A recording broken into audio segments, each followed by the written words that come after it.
You're standing in the appliance store, staring at a sleek induction cooktop that would look perfect in your new kitchen. The tag says, requires 240V 50 amp circuit, and suddenly you're wondering if buying this thing means rewiring your entire house.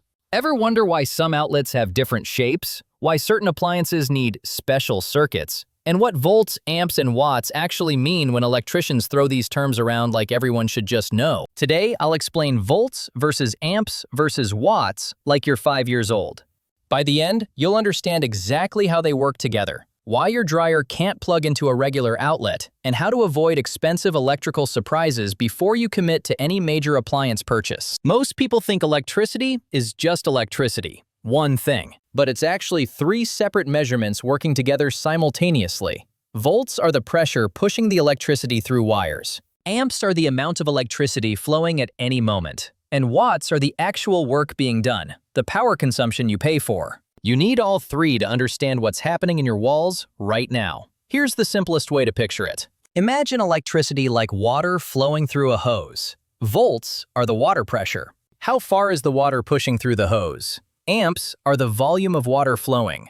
How much water is actually moving past any point? And watts are what happens when pressure and volume combine to do something useful, like spraying your car or filling a pool. High pressure with low volume gives you a strong spray, but not much water. High volume with low pressure means lots of water that barely moves anywhere. You need both working together to accomplish anything meaningful. This matters because your house runs on 2 different voltage levels. Standard outlets in your walls deliver 120 volts. That's enough pressure for everyday devices like phones, lamps, TVs, coffee makers, and computers.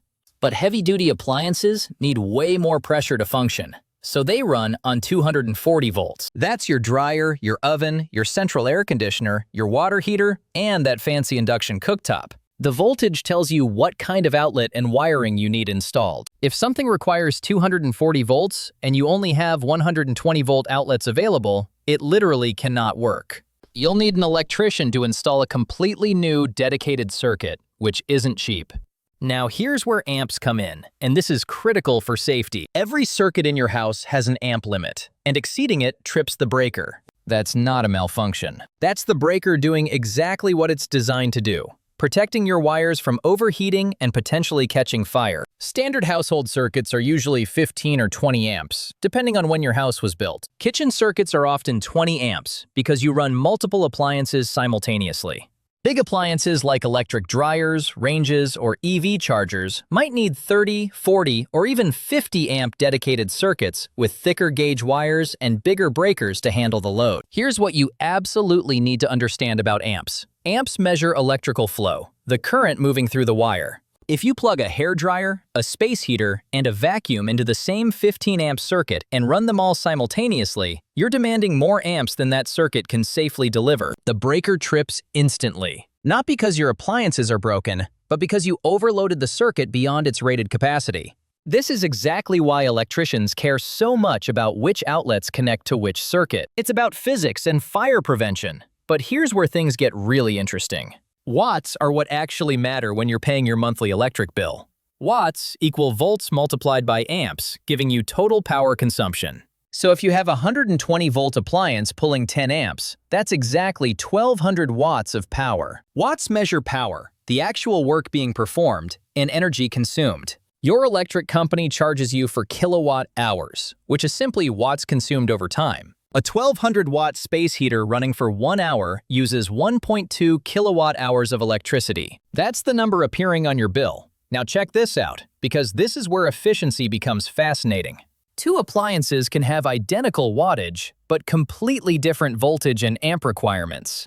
A 1200 watt toaster might run on 120 volts and pull 10 amps, but a 1200 watt appliance on a 240 volt circuit only needs 5 amps because the voltage doubled. Same total power output, half the current flowing through wires. This is exactly why high voltage appliances are more efficient for heavy-duty work. They deliver identical power with less current flowing through the wires, which means less heat generation, less energy wasted, and safer operation. This is precisely why your EV charger requires 240 volts. Because charging a car battery requires massive amounts of power, typically 7,000 to 11,000 watts or even more. If you tried delivering that much power at 120 volts, you'd need nearly 100 amps flowing continuously, which would require wires as thick as your wrist. But at 240 volts, you only need 30 to 50 amps, which is manageable with proper circuit installation. The higher voltage makes the entire system practical and safe.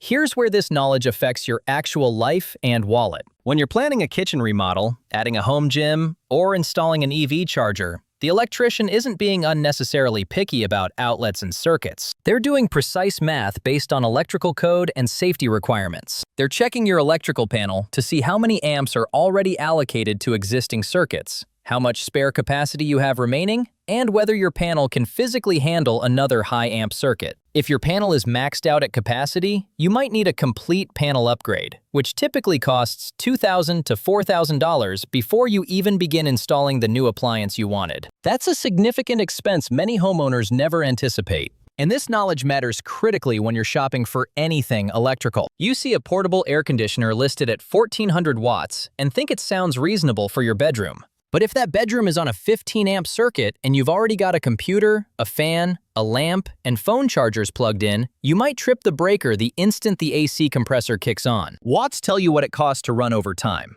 Amps tell you whether your existing circuit can handle it.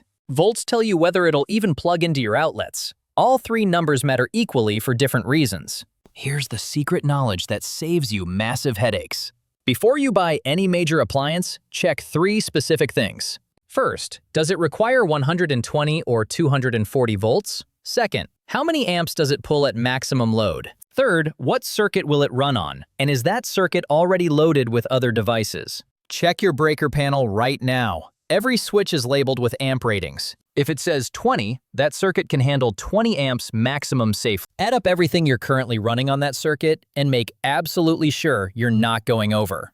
The reason electricians obsess over these numbers is pure safety. Wires are rated for specific maximum amp loads based on their thickness. If you force too many amps through an undersized wire, it heats up dangerously. Insulation melts. Connections loosen. Fires start inside your walls where you cannot see them. Breakers exist specifically to stop that from happening, but only if they're sized correctly for the wire gauge. This is exactly why you can never just swap a 15-amp breaker for a 20-amp breaker without first changing the wire to heavier gauge.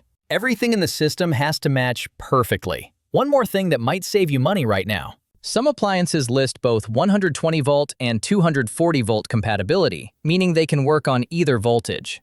But they'll perform very differently depending on which you use. An electric pressure washer might work on 120 volts, but deliver weak performance. Plug it into 240 volts, and suddenly it has the power it was actually designed for. Always check whether the appliance you're considering has a voltage preference for optimal performance, not just minimum requirement. So, to recap the essentials, volts are pressure pushing electricity through wires. Amps are flow, the current moving at any moment. Watts are power, the actual work being done and what you pay for. Your house runs on 120 volts for regular devices and 240 volts for heavy-duty appliances. Circuits have strict amp limits, and breakers trip when you exceed them for safety. Watts equal volts times amps. High-voltage appliances use fewer amps for the same power output. Before buying anything major, always check the voltage requirement, the amp draw, and your available circuit capacity. And if your panel is maxed out, upgrades aren't optional. They're mathematical necessities. So here's my question for you. Now that you understand how volts, amps, and watts actually work together, what's the first appliance in your house you want to check to see if it's on the right circuit?